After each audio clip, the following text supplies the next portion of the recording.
So I'm getting out to a call for no air conditioning. I already pulled some panels off here and kind of investigated and figured out what was going on. Figured I'd just relay it on here and see what I was working with. As you can see, it's just an older Lennox gas package unit. I got out here, I got the panels off, and I pretty much instantly saw this resettable pressure safety.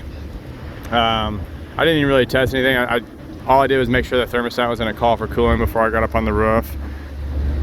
And pretty much saw this, and I instantly just hit it, kicked on, it reset, and it ran for, I don't know, about a minute, and then it kicked off. Touching the pipe, it was pretty hot.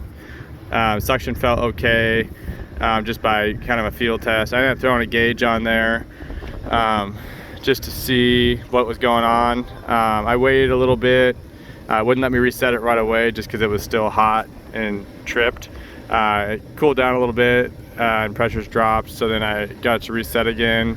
And the next time I noticed, I was paying a little bit closer attention, noticed the condensing fan motor was never actually kicking on. So I traced back my wires. I got my wires coming back, and I just want to make sure it was getting power. So I kind of traced out the wires back into where the contactor was and how everything was kind of set up.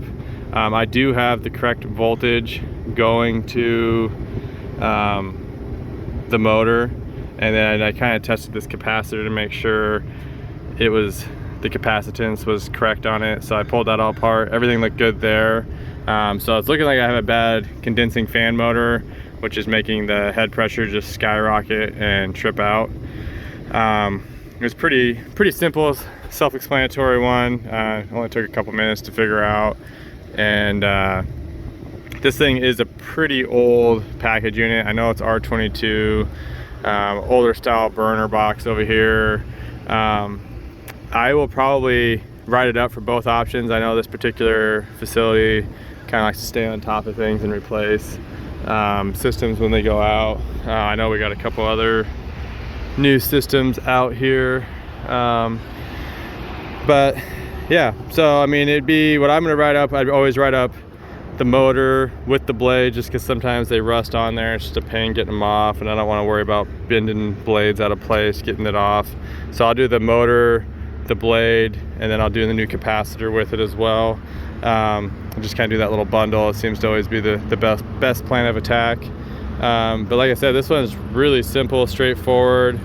I'll kind of take a look at some other things just to make sure, you know, check the filter, all that kind of stuff, just to make sure there's nothing else I'm seeing.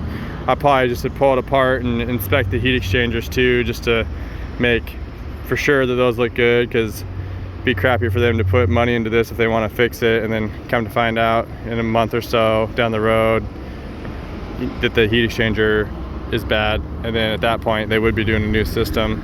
But yeah, that's pretty much everything. Anyone who wants it, there's some model and serial number information on this guy. Model number is just looks like a GC S166517555P. But yeah, pretty straightforward. If you like the video, give it a thumbs up. If you haven't already, please subscribe. Thank you guys for watching.